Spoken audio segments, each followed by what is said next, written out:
Hello दोस्तों, अगर आप गेम ऑफ थ्रोन यूनिवर्स के फैन हो तो आप बिल्कुल सही चैनल पर आए हो, क्योंकि मैं यहाँ पर गेम ऑफ थ्रोन की बुक को लाइन वाइज एक्सप्लेन करता हूँ। और जिन भी दोस्तों को गेम ऑफ थ्रोन से रिलेटेड बुक को पढ़ना है तो वो मेरा टेलीग्राम चैनल ज्वाइन कर ले, लिंक डिस्क्रिप्शन में दिया हुआ है। इस वीडियो को शुरू करने से पहले मेरी एक छोटी सी रिक्वेस्ट है कि इस वीडियो को लाइक कर दे, क्योंकि इस तरह की वीडियो बनाने में बहुत मेहनत लगती है। तो चलिए बिना किसी देरी के इस वीडियो को शुरू करते हैं।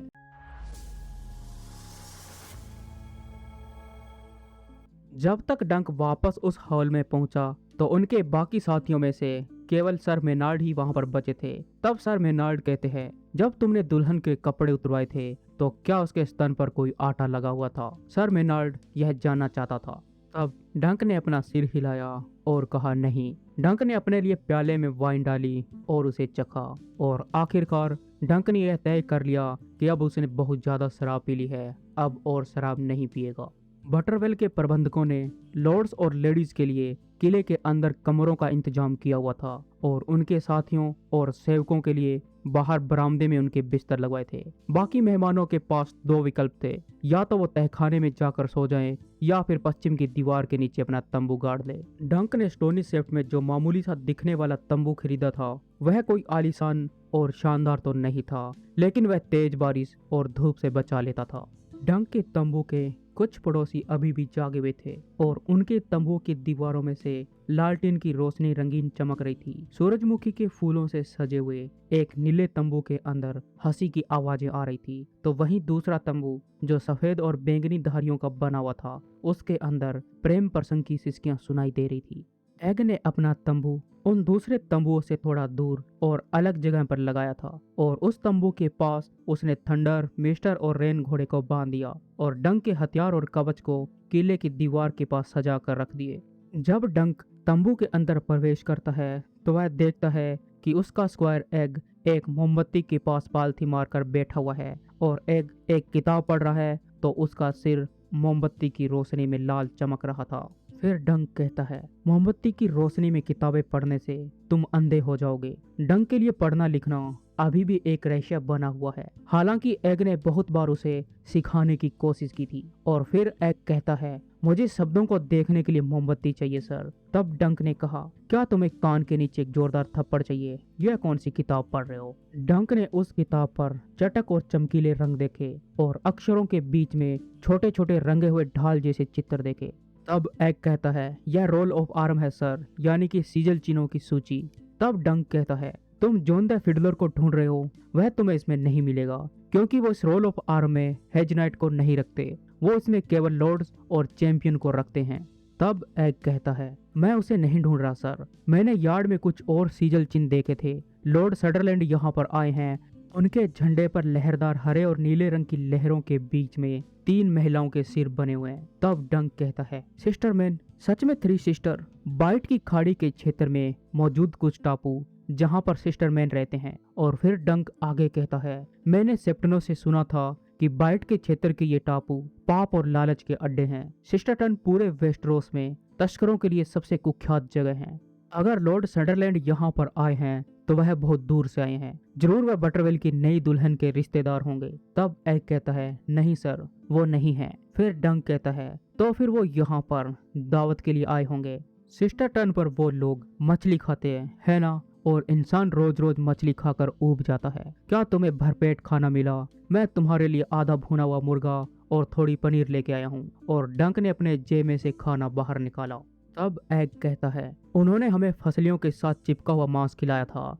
एग की नाक अभी भी किताबों में पूरी तरह से धसी हुई थी। और फिर एग आगे कहते हैं, लॉर्ड सडरलैंड काले ड्रैगन की तरफ से लड़े थे। तब डंक कहता है, हाँ, बिल्कुल पुराने सर यूस्टेस की तरह। वह इतने बुरे इंसान तो नहीं थे, है ना? तब एग कहता है, नहीं सर, लेकिन। तब डंक कहता है, मैंने वहां पर ड्रैगन का अंडा देखा, और वह अंडा आग की लपटों की तरह ज्यादातर लाल रंग का था। और फिर डंक ने उस मुर्गे और पनीर को अपनी सूखी रोटी और नमकीन के मांस के साथ संभाल के रख दिया।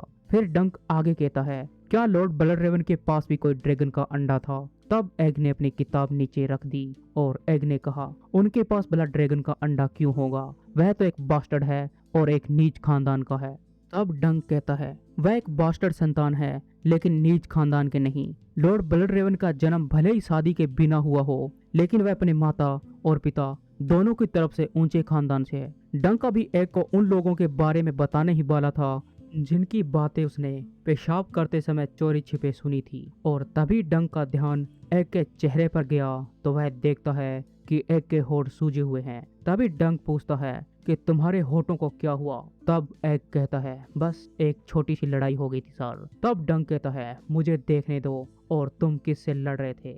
और तब एक कहता है बस थोड़ा सा खून निकला है और मैंने उस पर थोड़ी वाइन लगा ली थी, बस कुछ दूसरे स्क्वायर के साथ लड़ा था और उन्होंने कहा था।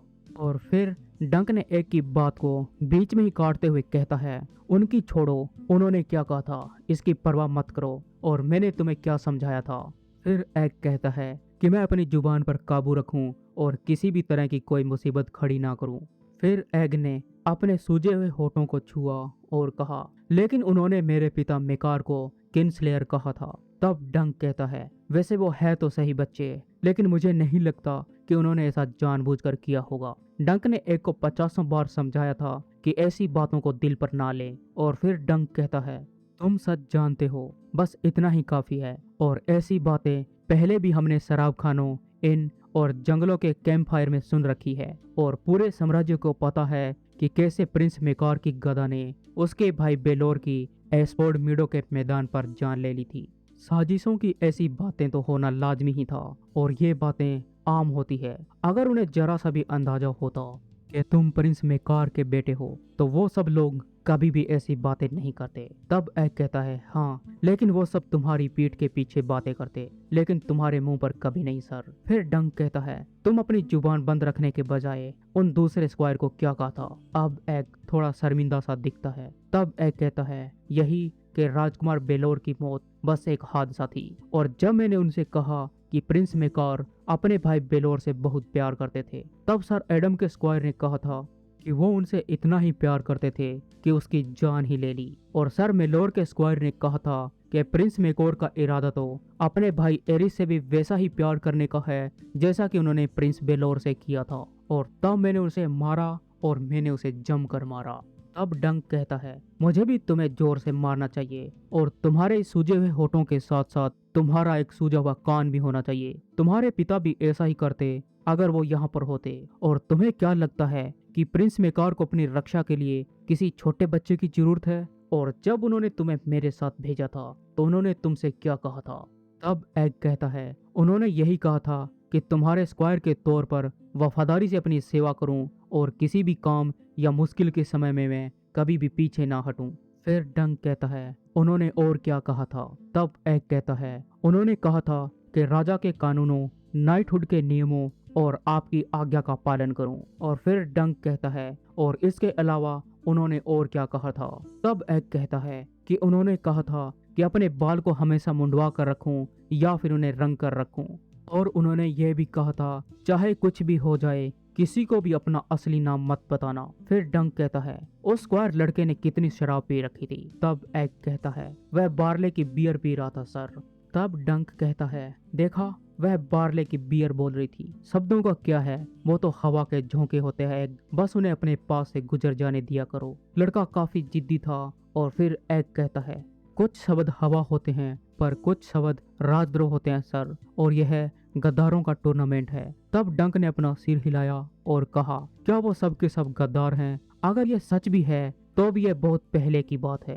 काला ड्रैगन अब मर चुका है, और जो लोग उनके साथ खड़े थे या तो वो भाग गए हैं या उन्हें माफ कर दिया गया है। और यह सच नहीं है कि लॉर्ड बटरवेल के बेटों ने लाल ड्रैगन और काला ड्रैगन दोनों की तरफ से लड़ाई लड़ी थी, वह 16 साल पहले की बात है। तब एग कहता है तो इसका मतलब यह हुआ कि लॉर्ड बटरवेल भी आधे गद्दार है।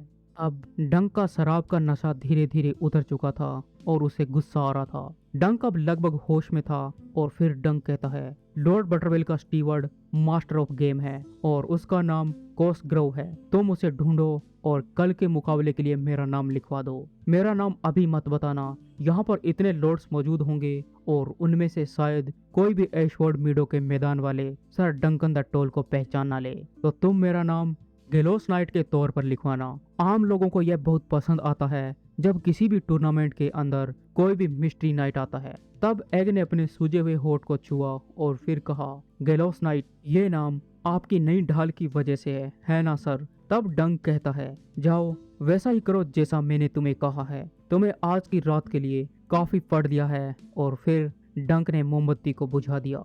अगली सुबह सूरज बहुत गर्म, बेकाबू और बेरहम होकर निकला। व्हाइट वॉल किले की सफेद पत्थरों की दीवारों में से तेज धूप की वजह से गर्मी की लहरें चमक रही थी। हवा में तपती हुई मिट्टी और कटी हुई घास की महक थी और आज हवा का एक हल्का झोंका भी नहीं चल रहा था। किले की दीवारों और किले के मुख्य गेट पर हाउस बटरवेल के लगे हुए झंडे बिल्कुल भी नहीं हिल रहे थे। थंडर घोड़ा गर्मी की वजह से काफी बेचैन था। ऐसा डंक ने उसे पहले कभी भी नहीं देखा। जब एग थंडर की सेडल कस रहा था तो वह घोड़ा अपना सिर इधर उधर हिला रहा था। थंडर घोड़े ने फुफकार मारकर अपने दांत एग को दिखाए। डंक ने सोचा, आज इतनी गर्मी है कि इससे इंसान और जानवर दोनों ही जरूरत से ज्यादा परेशान है। एक वार हॉर्स तो अच्छे मौसम में भी शांत नहीं रहता। आज की इस गर्मी ने तो खुद मदर को भी चिड़चिड़ा कर दिया होगा। भाला युद्ध के इस मैदान के बीचों बीच घुड़सवार योद्धाओं ने एक चक्कर लगाना शुरू कर दिया। सर हार्बर्ट एक सुनहरे घोड़े पर सवार थे जो कि काले कवच से ढका हुआ था और उस पर हाउस पेज के लाल और सफेद सांप बने हुए थे। तो वहीं पर उनके प्रतिद्वंदी सर फ्रैंकलिन फ्रे एक सोरेल घोड़े पर सवार थे। उस घोड़े की सजावट पर ग्रे कलर पर एक नीले रंग के दो किले बने हुए थे जो कि एक पुल के साथ जुड़े हुए थे।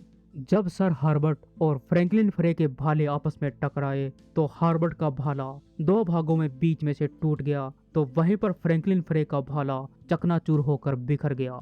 लेकिन दोनों योद्धाओं में से कोई भी योद्धा अपने घोड़े से नीचे नहीं गिरा और दर्शक दीर्घा में और किले की दीवार के पास खड़े हुए पहरेदारों में एक खुशी की लहर दौड़ गई। लेकिन ये आवाज कमजोर, फीकी और खोखली थी क्योंकि आज बहुत ज्यादा गर्मी थी। डंक ने भी अपने माथे से पसीना पोंछा और आज डंक का सिर किसी ड्रम की तरह से बज रहा था। फिर डंक मन में सोचता है, बस यह वाला मुकाबला जीत जाऊं और उसके बाद एक और जीत, फिर मैं संतुष्ट हो जाऊंगा। फिर सर हार्बर्ट और सर फ्रैंकलिन दोनों ने अपने टूटे हुए भालों को नीचे फेंक दिया और उन्होंने दूसरे भाले लेकर एक बार फिर से अपने अपने घोड़ों को एक दूसरे की तरफ दौड़ाना शुरू कर दिया और इस तरह से उन्होंने 4 भाले तोड़ दिए। 3 बार के भाले तो जरूरत से ज्यादा ही टूट गए थे। डंक ने जब तक हो सकता था तब तक अपना कवच पहनने से परहेज किया, लेकिन फिर भी उसे बिना कवच पहने हुए इतनी गर्मी महसूस हो रही थी और डंक के कपड़े पसीने से उसके शरीर के साथ चिपक रहे थे।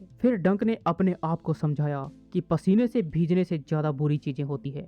फिर डंक को उस व्हाइट लेडी जहाज पर हुई लड़ाई की याद आई जब समुद्री लुटेरों ने उस जहाज पर हमला कर दिया और उस दिन के खत्म होते होते डंक खून से बुरी तरह से लथपथ हो चुका था। हाथों में नए भाले लिए हुए एक बार फिर से पेज और फ्रे ने अपने अपने घोड़ों को एक दूसरे के सामने ला खड़ा कर दिया और हर कदम के साथ घोड़े नीचे की सूखी मिट्टी को उड़ाते हुए आगे बढ़ रहे थे। और तभी एक बार फिर से उन दोनों के भालों के टूटने की एक जोरदार आवाज सुनाई दी। तो डंक यह आवाज सुनकर सिहर जाता है। कल रात डंक ने बहुत ज्यादा शराब पी ली थी और उन्होंने बहुत ज्यादा खाना खा लिया था। अब डंक को धुंधला धुंधला सा याद आ रहा था कि वह दुल्हन को उठाकर सीढ़ियों से ऊपर की तरफ ले जा रहा था और फिर वह छत पर जाकर जॉन द फिडलर और लॉर्ड गॉर्मन पिग से मिला था। तब डंक अपने आप से कहता है कि मैं छत पर क्या कर रहा था और फिर उसे याद आया कि वहां पर वह ड्रैगन और ड्रैगन के अंडों के बारे में बातें कर रहा था। तभी एक जोरदार शोर ने डंक का ध्यान भटका दिया और उनमें से एक आवाज दहाड़ जैसी तो वहीं पर दूसरी आवाज एक दर्द से भरी थी। फिर डंक देखता है कि सुनहरा घोड़ा बिना सवार के मैदान के आखिरी एंड तक दौड़ता हुआ जा रहा है, जबकि सर हार्बर्ट पेज जमीन पर बेबस होकर पड़े थे। डंक ने अपने आप से कहा, मेरी बारी आने से पहले अब बस 2 और मुकाबले बाकी है और फिर मैं जितना जल्दी सर उथोर को घोड़े से गिरा दूंगा तो उतना ही जल्दी मैं अपना कवच उतार पाऊंगा और फिर थोड़ा ठंडा पीऊंगा और आराम करूंगा। इसके लिए मुझे कम से कम 1 घंटे का समय मिलना चाहिए, इससे पहले कि वो मेरा नाम दूसरे मुकाबले के लिए पुकारे। लॉर्ड बटरवेल का हट्टा कट्टा हेराल्ड अगले योद्धाओं को बुलाने के लिए मंच पर चढ़ा और उसने पुकारा, सर अर्ग्रेव द डेफिएंट, जिसे नाइट ऑफ नुन्नी के नाम से जाना जाता है और वो व्हाइट वॉल के लॉर्ड बटरवेल की सेवा में है, और sir Glendon Flower knight of Pussywillows आगे आए और अपनी वीरता सिद्ध करें। जैसे ही ग्लेंडन का नाम इस तरह से लिया गया तो दर्शक दीर्घों में एक जोरदार हंसी की लहर दौड़ गई। सर आर्गरेव एक दुबले पतले और सख्त चमड़ी वाले आदमी थे और वह एक एक्सपीरियंस्ड नाइट थे जिन्होंने डेंट लगी हुई कवच पहनी थी और उसका घोड़ा बिना किसी सजावट के था। डंक ऐसे लोगों को पहले भी देख चुका था। ऐसे लोगों की जड़ें पुरानी लेकिन बेहद मजबूत होती है और वो अपने काम में माहिर होते हैं। ठीक उसके सामने उसका प्रतिद्वंदी युवा सर ग्लेंडन थे जो अपने एक कमजोर से घोड़े पर सवार थे। उन्होंने भारी जंजीरों वाला एक कवच और खुले मुंह वाला हेलमेट पहन रखा था। सर ग्लेंडन की ढाल पर उसके पिता का सिजल चिन्ह बना हुआ था। तब डंक मन में सोचता है कि उसे एक सही कवच और एक सही हेलमेट की जरूरत है। इस तरह के पहनावे से सिर या सीने पर लगने वाला एक भी बार उसकी जान ले सकता है। और वहीं सर ग्लेंडन अपने इस तरह के परिचय से बहुत गुस्से में थे और उन्होंने अपने घोड़े को गुस्से में गोल गोल घुमाया और जोर से चिल्लाकर कहा, मैं ग्लेंडन बाल हूँ, ग्लेंडन फ्लावर नहीं, और मेरा इस तरह का मजाक उड़ाने की हिम्मत मत करना। मैं तुम्हें चेतावनी देता हूँ हेराल्ड, मेरी रगों में एक हीरो का खून है। और तब हेराल्ड ने जवाब देना भी उचित नहीं समझा और फिर सर ग्लेंडन के इस विरोध पर भीड़ में लोगों ने और भी ज्यादा जोर से ठहाके लगाना शुरू कर दिया। तब डंक अपने मन में सोचता है कि वो सब लोग उस पर इतना क्यों हंस रहे हैं। फिर डंक कहता है, तो क्या वह एक बास्टर्ड औलाद है? फ्लावर वह उपनाम था जो द रीच के एरिया में ऊंचे खानदानों के नाजायज औलादों को दिया जाता था, और यह पुसी विलो वाली क्या बात थी? तब एग कहता है, मैं पता लगाता हूँ सर। तब डंक कहता है, नहीं, यह हमारा मामला नहीं है। क्या तुम्हारे पास मेरा हेलमेट है? और फिर सर आर्गरेव और सर ग्लेंडन ने लॉर्ड और लेडी बटरवेल के सामने अपने भाले झुकाए। तब डंक ने देखा कि लॉर्ड बटरवेल ने अपनी दुल्हन के कान में कुछ फुसफुसाया है, जिसे सुनकर वह लड़की खिलखिलाकर हंसने लगी। फिर एग कहता है, जी सर, मैं हेलमेट लेके आया हूँ। और फिर एग ने अपनी ढीली ढाली घास फूस की बनी हुई टोपी पहन ली ताकि उसकी आंखों को छाया मिल सके और अपने गंजे सिर को धूप से बचा सके। डंक को उस टोपी को लेकर एग को अक्सर चिढ़ाना बहुत पसंद था, लेकिन आज उसे ऐसा लग रहा था कि काश आज उसके पास वैसी ही एक टोपी होती। इस कड़कड़ाती धूप में लोहे के हेलमेट से घास फूस की वह टोपी कहीं ज्यादा बेहतर थी। फिर डंक अपने बालों को अपनी आंखों के सामने से हटाता है और हेलमेट को पहन लेता है और फिर गर्दन के कवच को कस लेता है। डंक के हेलमेट में पुराने पसीने की बदबू आ रही थी। डंक को अपनी गर्दन और अपने शरीर पर लोहे का बोझ भारी महसूस हो रहा था। पिछली रात ज्यादा शराब पीने की वजह से डंक के सिर में तेज दर्द हो रहा था। तब एग कहता है, सर अभी भी पीछे हटने में कोई देर नहीं हुई है। अगर आप अपना घोड़ा थंडर और कवच हार गए तो। तब डंक कहता है, तो एक नाइट के तौर पर मेरा खेल खत्म हो जाएगा, पर मैं हारूंगा क्यों? ऐसा तो है नहीं कि मेरे सामने लॉफिंग स्ट्रोम है। क्या यहाँ पर कोई ऐसा नाइट है जो मुझे टक्कर दे सकता है? तब एग कहता है, लगभग सभी सर। तब डंक कहता है, इस बात के लिए मुझे तुम्हारे कान के नीचे एक जोरदार थप्पड़ मारना चाहिए। सर उथोर मुझसे 10 साल बड़े हैं और कद में मेरे से आधे।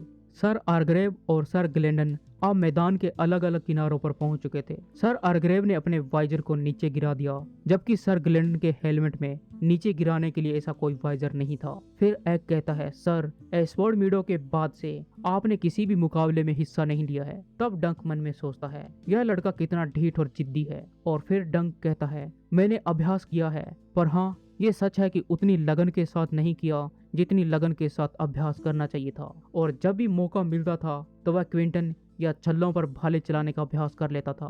और कभी कभी वह एग को पेड़ पर चढ़ने का आदेश देता ताकि वह किसी मजबूत डाल के नीचे अपनी ढाल लटका सके, जिस पर डंक अपने भाले से निशाना साध सके। फिर एग कहता है, आप भाले चलाने से ज्यादा तलवार चलाने में माहिर हो। कुल्हाड़ी या गदा चलाने में आपकी ताकत का मुकाबला करने वाले बहुत कम लोग हैं। इस बात में सच्चाई थी कि डंक को और भी ज्यादा गुस्सा आ जाता है। और फिर डंक कहता है, यहाँ पर तलवार या गदा का मुकाबला हो रहा है, जाओ और मेरी ढाल लेकर आओ। और फिर एग मुंह बनाते हुए वहां से ढाल लेने के लिए चला जाता है। तो वहीं दूसरी तरफ सर ग्लेंडन और सर आर्गरेव ने एक दूसरे की तरफ दौड़ना शुरू कर दिया। सर आर्गरेव का भाला ग्लेंडन की ढाल से टकराकर फिसल गया, तो वहीं पर सर ग्लेंडन के भाले की नोक सर आर्गरेव के कवच के बिल्कुल बीचों बीच इतनी जोर से लगी कि उसके घोड़े की शेडल खुल गई। और फिर सर आर्गरेव और घोड़े की सेडल दोनों ही धड़ाम से नीचे गिर गए। डंक ना चाहते हुए भी सर ग्लेंडन की बहादुरी से प्रभावित हुआ। यह लड़का जितनी बड़ी बातें करता है लगभग उतना ही अच्छा घुड़सवारी भी करता है। फिर डंक सोचने लगता है कि शायद अब वो लोग उस पर हंसना बंद कर दे, और एक बार फिर से तुरही बजी और उसकी आवाज इतनी तेज थी कि डंक उससे सिहर गया। एक बार फिर से हेराल्ड मंच पर चढ़ा और उसने फिर से नाम पुकारे। बिटरब्रिज के lord defender of the Ford House Caswell से सर जोफरी और cat of the Misty Moor के सर काइल आगे आए और अपनी बहादुरी का परिचय दें। सर काइल ने एक बढ़िया क्वालिटी का कवच पहना हुआ था, लेकिन वह कवच पुराना और घिसा हुआ था। उस पर कई जगहों पर खरोंच के निशान थे। और तब सर काइल कहते हैं, द मदर मुझ पर मेहरबान रही सर डंकन, क्योंकि मुझे लॉर्ड केसवाल के साथ मुकाबले के लिए चुना गया है, ठीक उसी आदमी के सामने जिससे मैं यहाँ पर मिलने आया हूँ। आज सुबह मैदान में मौजूद सभी लोगों में से डंक से भी ज्यादा अगर खराब हालत किसी की थी तो वो थे लॉर्ड केसवेल, जिन्होंने दावत में इतनी शराब पी ली थी कि वो बेहोश हो गए थे। फिर डंक ने कहा, यह हैरानी की बात है कि कल रात उसने इतनी शराब पी थी और उसके बाद में भी वो अपने घोड़े पर बैठ पा रहे हैं, तो जीत आपकी है सर काइल। और फिर सर काइल ने एक कुटिल मुस्कान के साथ मुस्कुराते हुए कहा, और नहीं सर डंकन, जिस बिल्ली को अपनी मलाई का कटोरा चाहिए उसे पता होना चाहिए कि कब उसे घुराना है और कब पंजे मारने हैं। अगर लॉर्ड जोफरी केसवेल का भाला मेरी ढाल को छू भी गया तब भी मैं जमीन पर गिर जाऊंगा, और बाद में मैं अपना घोड़ा और कवच उनके पास ले जाऊंगा और वहां पर लॉर्ड केसवेल की तारीफ करूंगा कि जब से मैंने उन्हें उनकी पहली लकड़ी की तलवार दी है तब से अब तक उसकी ताकत बहुत बढ़ गई है। इससे मैं उनके हाउस के पास चला जाऊंगा और दिन खत्म होने से पहले मैं फिर से हाउस केसवेल का एक आदमी और बिटरब्रिज का एक नाइट बन जाऊंगा। तब डंक सर काइल को यह कहने ही वाला था कि इसमें कोई सम्मान की बात नहीं है, लेकिन डंक ने अपनी जुबान को काबू में रखी। सर काइल पहले ऐसे हेजनाइट नहीं होंगे जिन्होंने अपना सम्मान, अपना गौरव और अपनी इज्जत बेच दी हो। फिर डंक आगे कहता है, जैसा आप कहे सर, अगर आप ऐसा चाहते हो तो आपको हार्दिक शुभकामनाएं। लॉर्ड जोफरी केसवेल लगभग 20 साल का एक दुबला पतला नौजवान था। हालांकि यह मानना पड़ेगा कि वह अपने कवच में कल रात की तुलना में आज ज्यादा शानदार लग रहा था, जब वह कल शराब के प्याले में औंधे मुंह गिरा हुआ था। लॉर्ड केसवेल की ढाल पर एक पीले रंग का सेंटोर बना हुआ था जो एक लंबा धनुष खींच रहा था, और ठीक वैसा ही सेंटोर उसके घोड़े की सजावट पर भी था। जिस आदमी का सीजल चिन्ह सेंटोर हो तो उसे इससे भी बेहतर सवारी करनी आनी चाहिए। डंक को यह तो नहीं पता था कि सर काइल भाला चलाने में कितने माहिर है, लेकिन लॉर्ड केसवेल के घोड़े पर बैठने के तरीके से ऐसा लग रहा था कि एक जोरदार खांसी और हवा का एक तेज झोंका उसे नीचे गिरा देगा। बस सर काइल को उसके पास से तेजी से गुजरने की जरूरत थी। एग ने थंडर घोड़े की लगाम को थाम रखा था और डंक अपनी भारी भरकम शरीर के साथ थंडर घोड़े पर सवार हो जाते हैं। वहां पर बैठे बैठे अपनी बारी का इंतजार करते हैं, और डंक को महसूस हो रहा था कि वहां पर बैठी हुई भीड़ की निगाहें डंक पर टिकी हुई है, और वो लोग सोच रहे थे कि यह विशालकाय हेजनाइट कितना काबिल है या फिर किसी भी काम का नहीं। डंक खुद भी यही सोच रहा था और उसे जल्द इसका पता चल जाएगा। तो वहीं पर दूसरी ओर सर काइल अपने वादे का पक्का निकला। लॉर्ड केसवेल का भाला पूरे मैदान में लड़खड़ाता हुआ चल रहा था और सर काइल का निशाना भी बहुत खराब था और वह अपने निशाने से चूक गया। दोनों योद्धाओं ने अपने अपने घोड़ों को तेज नहीं दौड़ाया। फिर भी जब लॉर्ड केसवेल का भाला हल्का सा भी सर काइल के कंधों को छुआ तो वह जमीन पर गिर गया और धूल चाटने लगा। तो वहीं पर लॉर्ड केसवेल अपना घोड़ा घुमाते हुए अपने भाले को बार बार हवा में ऊंचा उठा रहे थे, जैसा कि उसने लोफिंग स्ट्रोम जैसे महान योद्धा को नीचे गिरा दिया हो। फिर सर काइल ने अपना हेलमेट उतारा और अपने घोड़े के पीछे भागने लगा, और अब एग ने डंक को वह ढाल पकड़ा दी। तो डंक ने इस ढाल को अपने हाथों में मजबूती के साथ पकड़ लिया। पतंग के आकार की उस ढाल का वजन भरोसा दिलाने लायक थी, लेकिन उस ढाल की लंबाई ज्यादा होने की वजह से उसे संभालना थोड़ा मुश्किल हो रहा था। और उस ढाल पर बने सिजल चिन्ह, जिस पर एक फांसी पर लटका हुआ आदमी था, उस सिजल चिन्ह को देखकर डंक को एक अजीब सी बेचैनी महसूस हुई और मन में सोचने लगा, यह एक अशुभ चिन्ह है और जैसे ही उसे टाइम मिलेगा तो वह उसे जल्द ही दोबारा रंगवा लेगा। फिर डंक द वॉरियर से प्रार्थना करता है कि मुझे इस मुकाबले में सफलता दिलवाना। फिर लॉर्ड बटरवेल का हेराल्ड एक बार फिर से मंच पर चढ़ता है और अगले मुकाबले के लिए नाम पुकारता है। सर उथोर द अंडरलीफ और फांसी का योद्धा द गिलोस नाइट आगे आए और अपनी वीरता को सिद्ध करें। और ये चैप्टर यहीं पर समाप्त हो जाता है। तो दोस्तों कैसे लगा यह वीडियो कमेंट में जरूर बताएं। अगर यह वीडियो आपको पसंद आया हो तो इस वीडियो को लाइक शेयर और सब्सक्राइब करना ना भूलें। तो मिलते हैं जल्दी इसके अगले चैप्टर के साथ। Thank you for watching this video. Signing off.